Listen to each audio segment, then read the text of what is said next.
Tapi karena luka, Ia akan tumbuh di bawah bayang-bayang seorang raja yang lemah. dan ratu yang terluka, dan suatu hari, dia akan menggulingkan segala bayang itu. Bab 2, tahun-tahun sunyi. Edward kecil tumbuh dengan cepat, tubuhnya ramping tapi tegap, matanya tajam seperti ibunya, dan diam-diam penuh perhitungan seperti kakeknya, Philippe yang tampan dari Prancis. Istana bukan tempat yang aman bagi anak-anak. Di balik pilar batu dan karpet mahal, bergema bisikan-bisikan, rencana, dendam, dan pengkhianatan. Ia melihat ayahnya lebih sering menatap Despenser daripada keluarganya. Ia mendengar jeritan rakyat di jalanan London dan seruan para baron yang meminta keadilan. Ibunya, Isabella, mulai sering mengajaknya menyendiri di taman. Di sana ia berbicara tentang Prancis, tentang kehormatan, dan tentang kejatuhan. Negeri ini membutuhkan singa bukan domba, ucapnya suatu sore.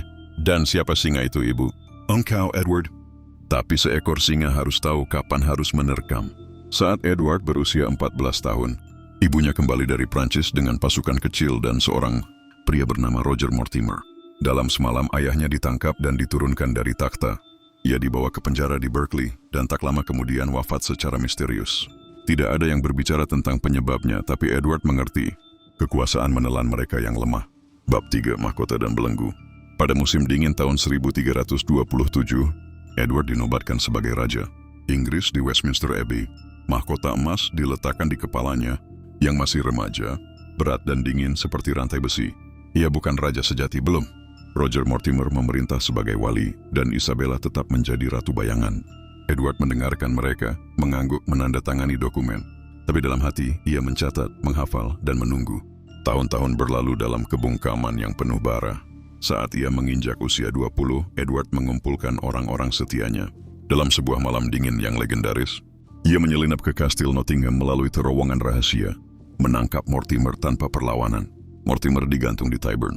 Isabella, ibunya sendiri, dibuang ke kastil Rising. Mata Edward memandangi rakyatnya dari atas menara istana. Ia tidak lagi remaja. Ia adalah raja. Dan di dalam dadanya bergetar satu tekad. Aku akan membuat Inggris ditakuti dan dihormati. Dari Laut Utara sampai Pegunungan Alpen. Bab 4, Mahkota Prancis. Tahun 1332. Raja Charles yang keempat dari Prancis wafat tanpa ahli waris lelaki. Edward mengklaim mahkota Prancis sebagai cucu dari Philip yang keempat. Namun Dewan Prancis menunjuk Philip dari Valois sebagai raja. Edward marah. Tapi ia tidak terburu-buru. Ia tahu, perang bukan dimulai dengan pedang, melainkan dengan peta emas dan sekutu. Ia membangun aliansi dengan Flandria, dengan para musuh Prancis.